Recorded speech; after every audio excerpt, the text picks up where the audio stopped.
There's a photograph that a lot of people keep in a drawer somewhere. Not on the wall. In a drawer, underneath other things, the way you keep something you're not quite ready to look at every day. It's a picture of them at 40. And every once in a while, usually late at night, usually when the house has gone quiet and everyone else is asleep, they take it out and they just look at it for a long time. Not because they miss how they looked. Because they remember how afraid that person was. Afraid of falling behind. Afraid of being seen as foolish. Afraid of a life that hadn't turned out the way it was supposed to by now, whatever supposed to even meant. And if you ask that older version of them, the one sitting quietly with the photograph in their lap, what they would say to that 40-year-old face staring back at them, they wouldn't say, "Don't worry, it works out. That's too simple." They'd say something quieter than that. Something closer to the truth. They'd say, "You already had everything you needed. You just didn't believe it yet. And it's going to take you years to believe it. That's all right. Start now anyway." That's what this video is about. Not regret. Not looking backward with sadness, the way people sometimes assume aging has to feel. This is about the 10 things that wise elders, people who have lived long enough to finally see clearly, wish someone had sat them down and told them at 40. Not as scolding.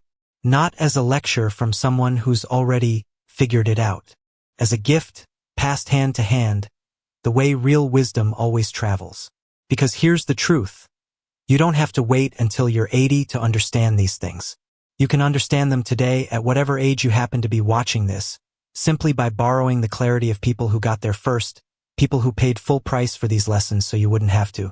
So settle in, get comfortable, and let this be less like a lecture and more like sitting across the table from someone who finally has the time and the honesty to tell you the truth. This one is for the 40-year-old still living inside you, whether that was yesterday or 40 years ago, or is happening right now, this very evening. Reason number 1 is this. They wish someone had told them that comparison was quietly stealing their life while they weren't looking. Think about it for a moment. How many nights at 40 did you lie awake doing quiet math? Where your neighbor was in their career. Where your sibling was with their house, their marriage, their retirement account. Where you thought you were supposed to be by now, according to some invisible schedule nobody actually wrote down, and yet everyone seemed to be following it anyway, as if it had been handed out at birth and you'd somehow missed your copy. It's a strange kind of exhaustion, isn't it? Measuring your one irreplaceable life against someone else's highlight reel, someone else's Sunday afternoon photograph, someone else's carefully chosen version of themselves. Wise elders will tell you, almost every single one of them, that comparison was the thief that took the most from them and gave back the least. Not because other people's lives were fake exactly, but because comparison always uses the wrong ruler. You were comparing your full, complicated, behind-closed-doors reality to someone else's edited outside. Their divorce you didn't know about, their debt you never saw, their quiet nights of doubt that looked, from where you stood, like effortless success.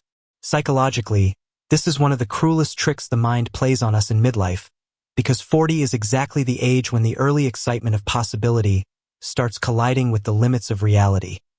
And the mind, uncomfortable with that gap, that space between the dream and the actual life, reaches for something to measure itself against. Usually the wrong something. Usually the neighbor, the sibling, the old classmate whose life looks, from a distance, like it turned out better. Think about the specific moment this shows up.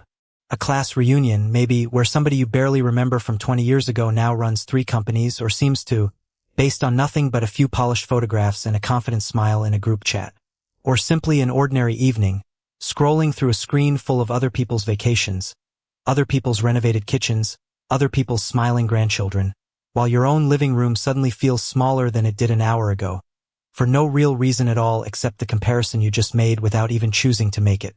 None of that was ever a fair fight, because you were seeing one frozen frame of someone else's life and setting it against the full, unedited footage of your own, doubts, arguments, ordinary Tuesdays and all.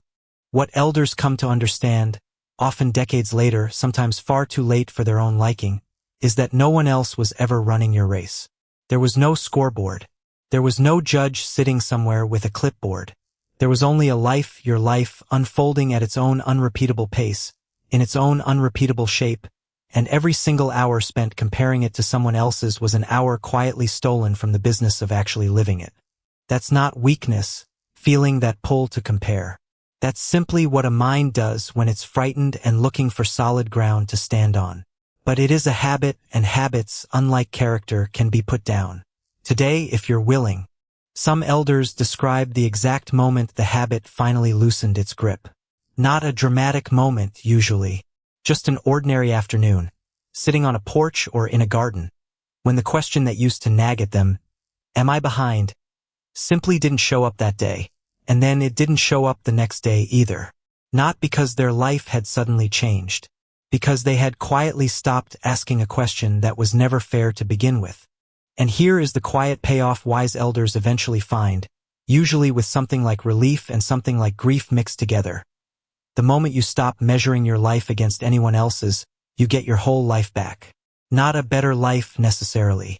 Just finally, fully your own life, undivided attention and all.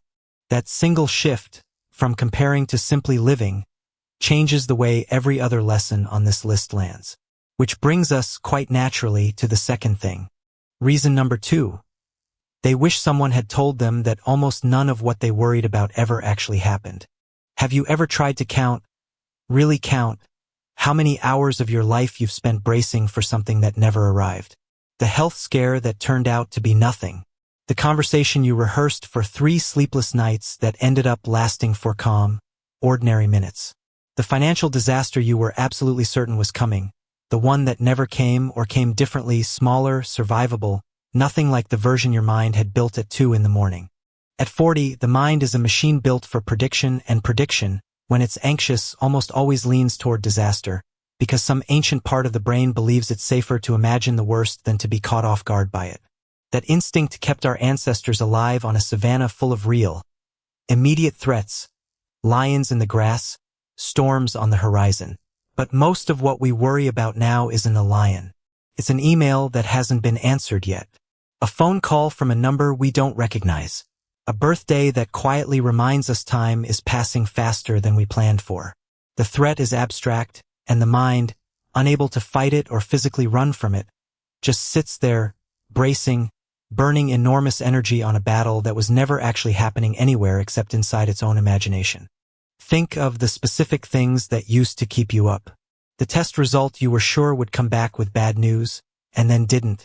The layoff everyone whispered about at work for 6 anxious months.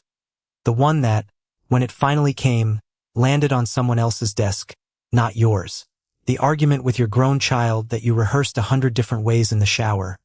The one that, when it actually happened, lasted 10 minutes and ended in a hug instead of the war you had spent weeks preparing for. Each of those nights of bracing felt, at the time, like responsible preparation. Looking back, most elders will admit it felt more like paying interest over and over on a debt that never actually came due. Elders who look back on their 40s often describe an almost physical sensation, when this finally clicks into place for them, of muscles they didn't even know were clenched finally, slowly letting go. They'll tell you that if you added up every hour spent worrying against every hour the actual feared event occupied, if it ever occupied any time at all, the ratio would be almost embarrassing to admit out loud. 95% rehearsal. 5%, if that, reality. That's not a character flaw, all that bracing. That's simply an untrained nervous system doing what it sincerely believes is protecting you, the way an overprotective parent hovers a little too close. But here's a question worth sitting with right now, not rushing past. What would you do with your hands, your evenings, your quiet attention, if you actually trusted that most of what you fear will never arrive at your door? The peace that elders describe, later in life, isn't the peace of nothing bad ever happening to them again. Plenty still does, because that's simply what living a full life includes. It's the peace of no longer pre-living the disaster 100 times before it either happens, or, far more often, simply doesn't.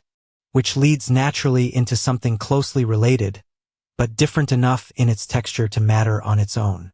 Reason number 3. They wish someone had told them that almost nobody was paying nearly as much attention to them as they imagined. At 40, so many of us are quietly performing all day without even fully noticing we're doing it. Choosing the outfit that won't be judged. Rehearsing the sentence that won't sound foolish before we even say it out loud. Replaying, at 2 in the morning, Something we said at dinner 3 years ago, wondering if everyone noticed, wondering if everyone still remembers, wondering if it somehow changed how the room saw us. Here is what elders eventually learn, sometimes with a laugh at their younger selves, sometimes with real, deep relief. People are almost never thinking about you as much as you imagine they are. Not because you don't matter to them, but because everyone else is standing in the exact same imaginary spotlight you think is only shining on you, worrying about their own outfit, their own sentence, their own 2 a.m. replay of some small, forgettable moment. Psychologists have a name for this pattern, the tendency to overestimate how much others notice and judge us, and it turns out to be one of the most universal experiences of being human, especially in the middle decades of life, when so many of us are still tangled up in proving something to a room that was never really keeping score. Consider how often, at 40, a single offhand comment from years ago still gets replayed, word for word, at odd hours, as though somewhere out there a jury is still deliberating on it. Meanwhile, the person who supposedly made that comment likely forgot it within the hour, already on to their own worries, their own version of the exact same private courtroom. It is, when you really look at it, a strange kind of loneliness imagining an audience that, in reality, is far too occupied with its own performance to be watching yours at all. Wise elders describe a specific turning point, usually somewhere past 60, sometimes later, when they simply stopped performing for an audience that was never really watching that closely to begin with. Not out of bitterness toward that audience. Out of quiet, hard-won freedom. They wore the color they actually liked. They said the honest thing instead of the safe thing. They stopped editing themselves down to the version they imagined other people would approve of, because they finally understood all the way down in their bones that most people were far too busy managing their own self-consciousness to be running a courtroom on someone else's. That's not arrogance, letting go of that fear. That's simply waking up from a dream everyone in the room happened to be having together, each of them convinced they were the only one being watched. And once you truly see it, you can't quite unsee it. So much of the anxiety of 40 was stage fright for a play where the audience, it turns out, had already gone home hours ago, thinking about their own lives instead. The freedom on the other side of that realization isn't loud, and it doesn't arrive all at once. It's quiet. It's just a person, gradually, finally speaking, dressing, and living like themselves, because they've noticed, at last, that the spotlight they spent so long fearing was mostly, always only their own. Some elders will even admit, with a small laugh, that they wish they had known this earlier not for grand reasons, but for small ones. The dance they didn't join because they thought they'd look foolish. The question they didn't ask in a meeting because they were sure it was a stupid one. The joke they swallowed rather than risk it landing wrong. Small moments, all of them, and yet a whole younger life quietly shaped by an audience that was mostly imagined. Now, a shift like that on the inside almost always shows up somewhere on the outside too, particularly in how a person begins to handle other people's requests of them, which is exactly where the next lesson lives. Reason number 4. They wish someone had told them that saying no was never selfishness, it was self-respect wearing a plainer name.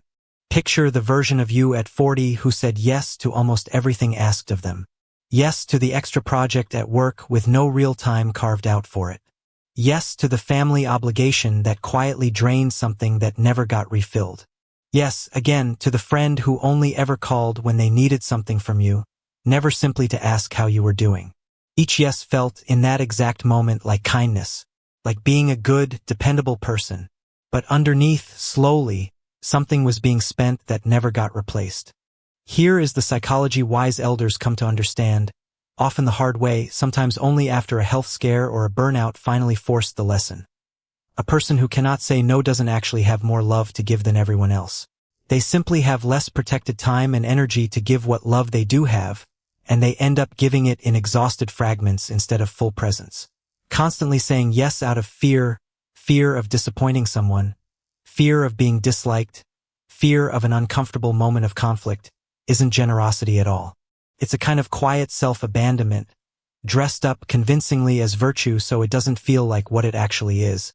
And the body and mind eventually send the bill for it, usually in the form of exhaustion, simmering resentment, or a strange, hollow sense of having disappeared inside everyone else's needs while your own went unspoken for years.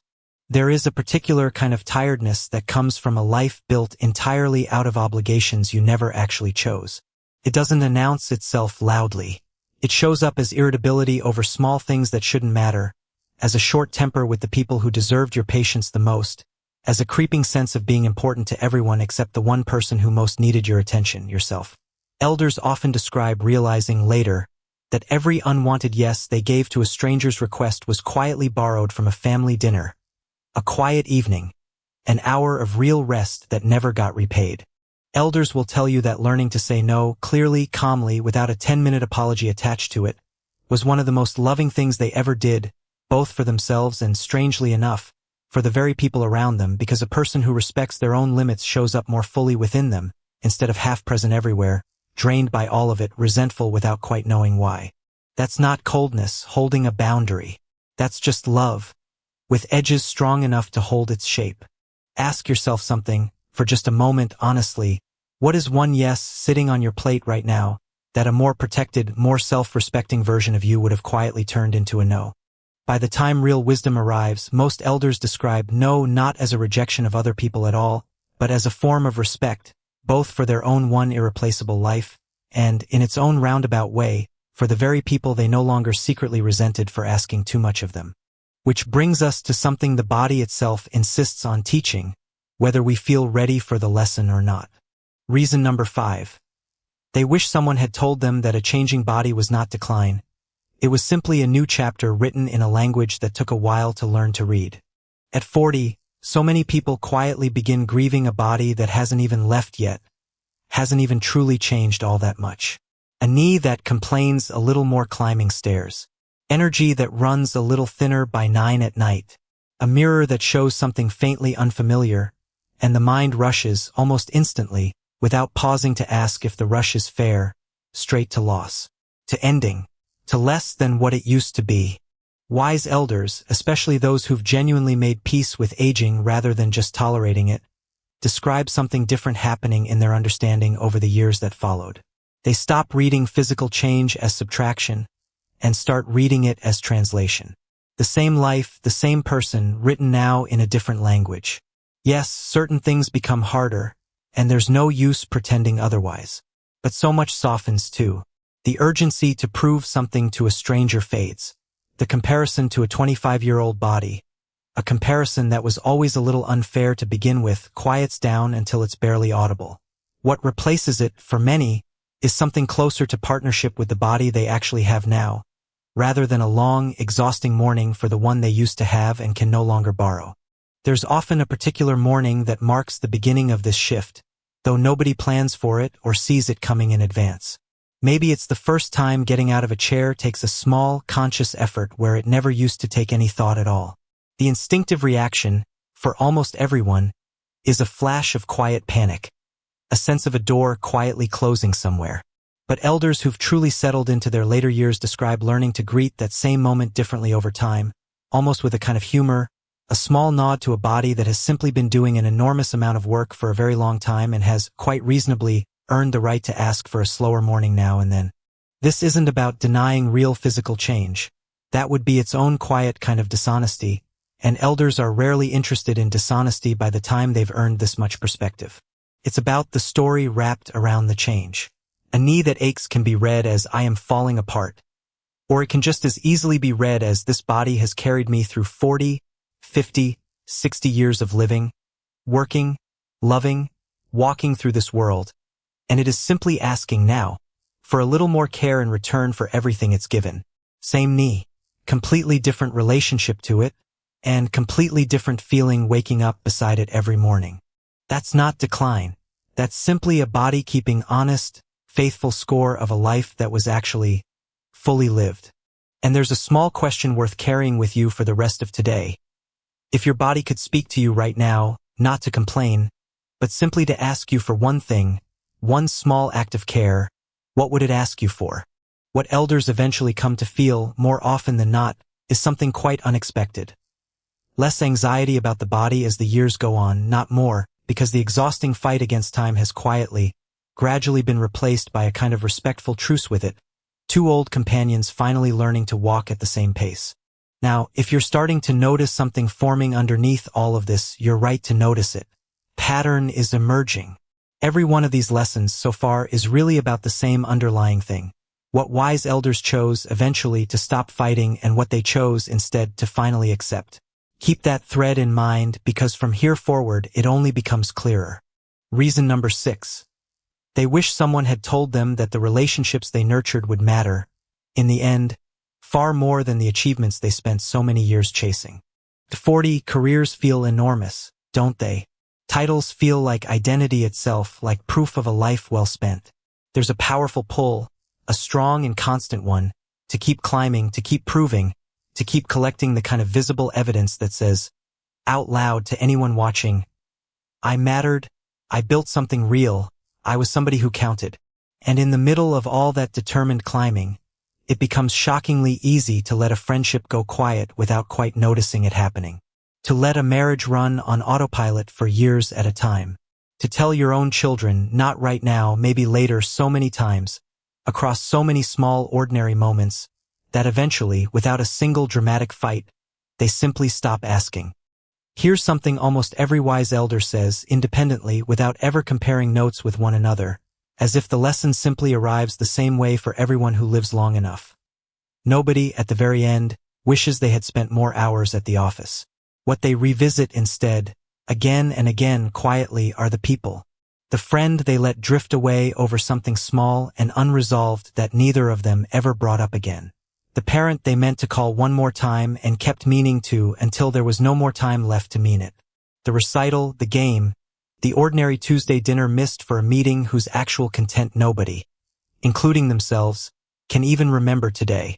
Psychologically, this makes a strange kind of sense because achievement gives a fast, visible, immediate hit of validation, a promotion, a bonus, applause in a room. Relationships, on the other hand, require slow, invisible, unglamorous deposits that often don't show any visible return for years, sometimes decades.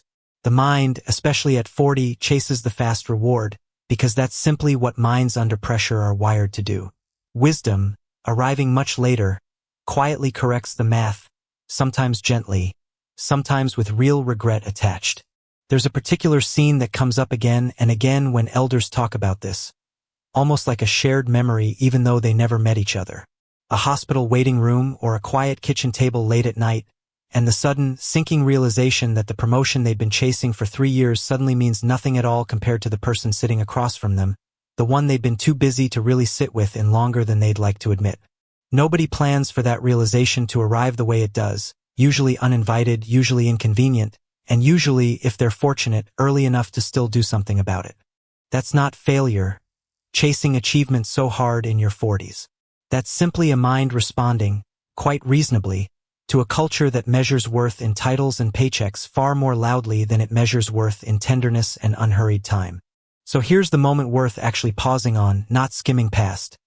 If you had to describe your life 20 years from now using only the relationships inside it, none of the achievements at all, what would you want that description to honestly say about you? By the time real wisdom settles in for good, most elders will tell you the same quiet, almost embarrassingly simple truth. It was never the achievements that kept them warm on a cold night. It was the people who stayed, and the ones they made absolutely sure while there was still time to stay for in return.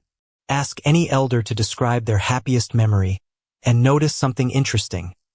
Almost none of them describe a boardroom, an award, or a title on a door. They describe a kitchen, porch, a phone call that ran long for no particular reason, a hand held during something hard. The achievements built the life around them, yes, but the relationships were the life itself, the part that was actually lived, felt, and remembered decade after decade, long after the paycheck from any particular year was spent and forgotten.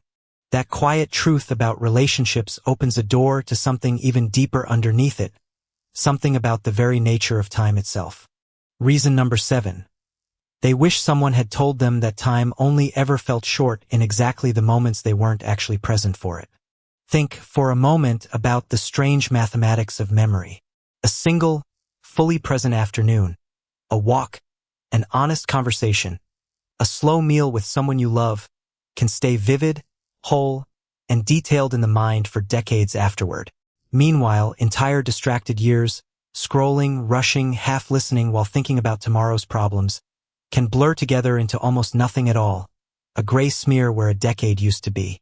At 40, most people are living so far ahead of themselves, planning the next thing, worrying about the thing after that the actual present moment, the only one that is ever truly real, slips by almost entirely unseen, unwitnessed, unlived. Elders who have made real peace with time describe a shift in themselves that sounds almost too simple to be as powerful as it is. They stopped treating the present as a hallway to rush through on the way to some better future room, and started treating it as the room itself. Because it always was the room itself. There was never actually a someday waiting patiently on the other side of enough achievement, or enough security, or enough anything. There was only ever this, whatever this happened to be, however ordinary it looked from the outside. The 40-year-old rushing through dinner while checking a phone under the table, and the 80-year-old finally, fully tasting that same kind of ordinary meal, are living the exact same number of minutes at that table. Only one of them is actually truly there for it. There's a particular kind of ache that comes with realizing this, one that almost every elder describes in their own words, but that always lands on the same feeling underneath. It isn't quite regret, and it isn't quite grief. It's closer to a soft, aching gratitude for the ordinary moments that did get noticed, mixed with a quiet wish that there had been more of them, that the noticing had started sooner, that fewer dinners had been eaten in front of a screen instead of a face. The Roman philosopher Seneca put it plainly centuries ago, in words that still land the same way today. It is not that we have a short time to live, but that we waste a great deal of it. That single sentence, written so long before any of us were born, somehow still describes exactly what so many people at 40 feel, half aware of, unable to name until someone finally says it out loud for them. That's not a wasted life, rushing through your 40s the way you might have. That's simply a mind that hadn't yet learned where the present moment actually lives, and how quietly it slips away when nobody bothers to look for it. Here's a question worth holding on to for the rest of today, not just for the rest of this video. What is one thing happening right now, this week, this perfectly ordinary Tuesday, that you'll wish 20 years from now you had actually been present for while you still had the chance? What almost every wise elder eventually discovers, usually to their own surprise, is startlingly simple once it arrives. The years didn't actually speed up as they got older, no matter how often people say that they do. They simply started paying attention, finally, and attention, it turns out, is the one ingredient that makes a life feel long, rich, and fully lived instead of merely rushed, blurred, and survived. Once time slows down like that, something else becomes possible, something a great many people at 40 are still simply too proud, or too hurt, or too afraid to attempt. Reason number 8. They wish someone had told them that forgiveness was never really a gift they were giving to the other person.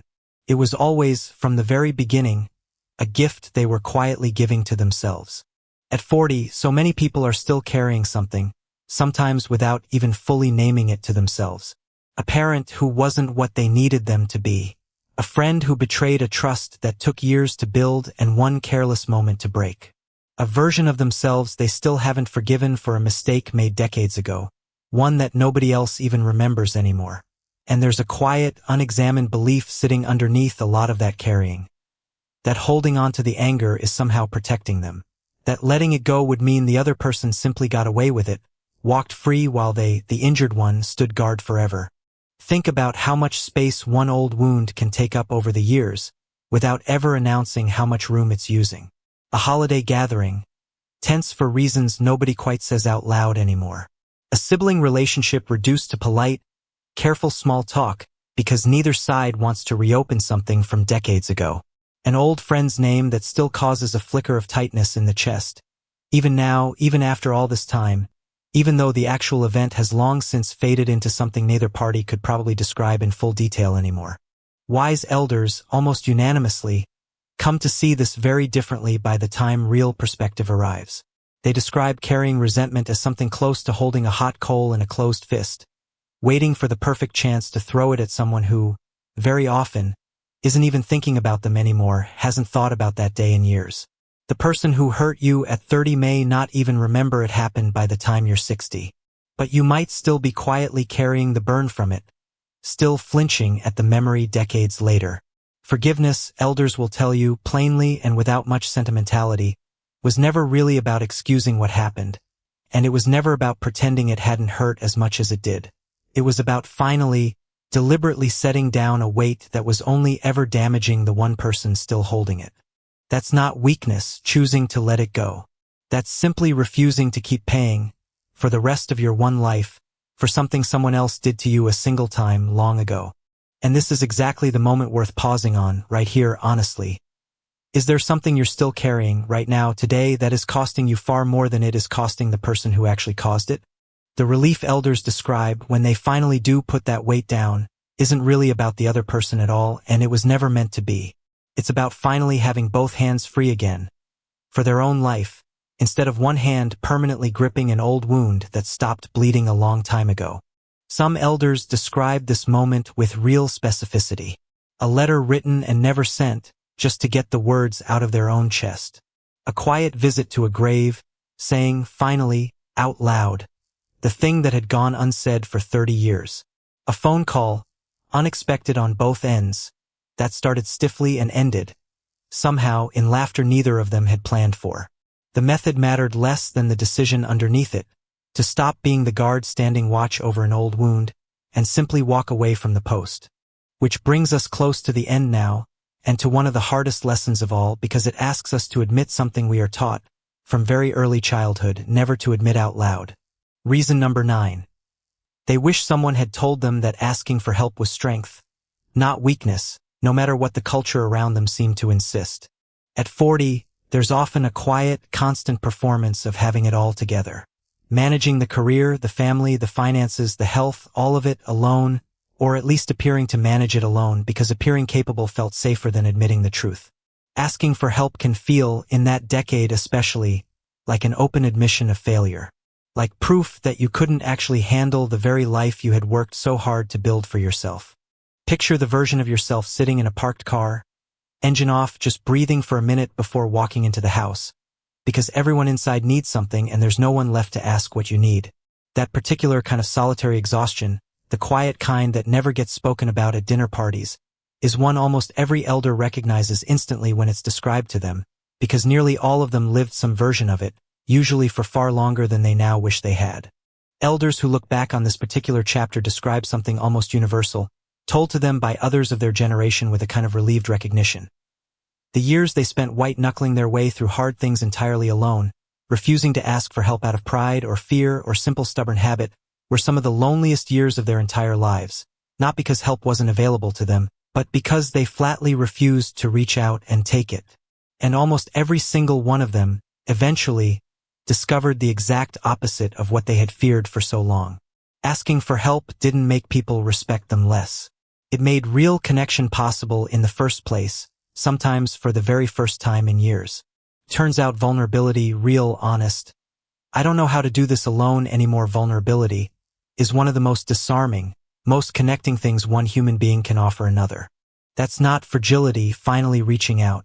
That's simply the truth of being human, spoken out loud at last instead of hidden behind a closed door. So here's a small, honest question worth sitting with. What is one thing right now, today, that you've been quietly carrying alone, that you could actually set down simply by asking someone, anyone, for a hand? By the time wisdom fully arrives, most elders will tell you that the moments they finally leaned on someone else, really leaned, without pretending they didn't need to, were not the moments they felt smallest or most exposed. They were the moments, looking back, that they felt most human, and most quietly, thoroughly loved. Many will even say that the people who mattered most to them later in life were not the ones who watched them succeed. They were the ones who saw them struggle, were asked for help, and simply showed up without making it complicated. That kind of showing up, elders will tell you, builds a bond that no amount of quiet, independent competence ever could, because it requires two people, not one, and two people working through something hard together remember each other for the rest of their lives. Which brings us, finally, to the 10th thing, the one that gathers up every other lesson on this list and ties them together into a single thread. Reason number 10. They wish someone had told them that it was never, not once, too late to become who they were actually meant to be. At 40, there's a quiet, sinking feeling some people carry with them, often unspoken, a sense that the window for real reinvention has already closed and quietly locked behind them.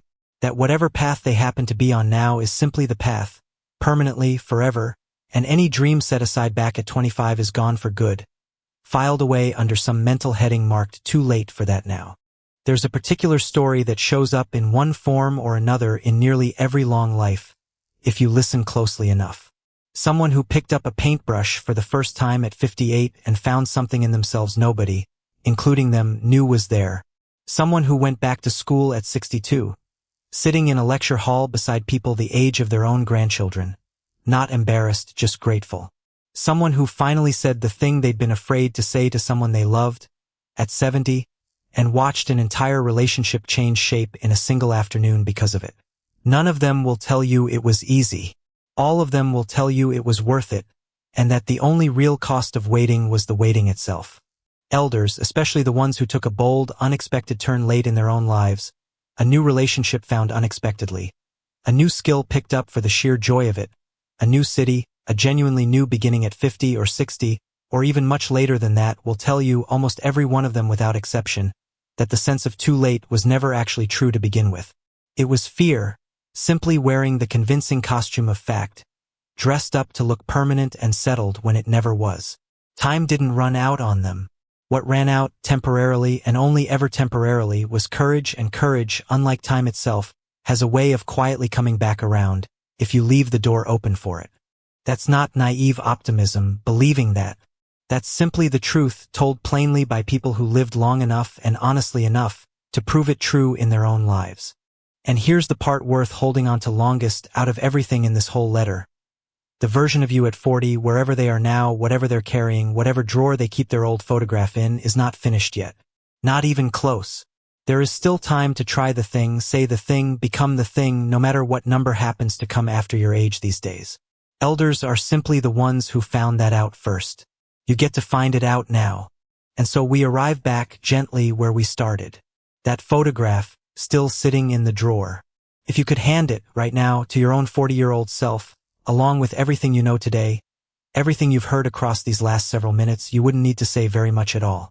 You'd simply say, stop comparing, stop bracing for disasters that mostly never come, stop performing for an audience that was barely watching in the first place, protect your yes like they're precious because they are, make an honest peace with this body you actually have, choose the people over the paperwork whenever you possibly can, be here, fully here, for the years you are actually living right now, put down whatever old weight you're still quietly carrying, ask for the help you genuinely need without shame attached to it, and please, please believe all the way down that it is not too late, not even close, to become exactly who you were always meant to be.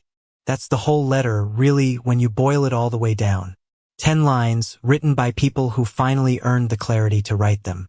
And here's the thing worth remembering as this comes to a close. You didn't need to wait until you were 80 years old to receive this letter. You just did, tonight, whenever this reaches you, at whatever age you happen to be.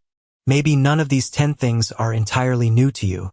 Maybe some part of you already knew all of them, quietly, somewhere underneath the noise of an ordinary week. But knowing something and actually living inside it are two very different things, and most of us need to hear a truth spoken out loud by someone else before we finally give ourselves permission to believe it about our own life. That's all this letter ever really was. Permission arriving a little earlier than it usually does. If any part of what you just heard found its way into something you needed today, consider staying here with us a little while longer. This channel exists for exactly this kind of conversation, the quiet, honest kind that helps make sense of a life still being lived, not just a life being looked back on and remembered. Subscribe if you'd like to keep having these conversations with us, week after week. Not because we need the number to climb, because there is more to say, so much more, and we would genuinely like the chance to say it to you.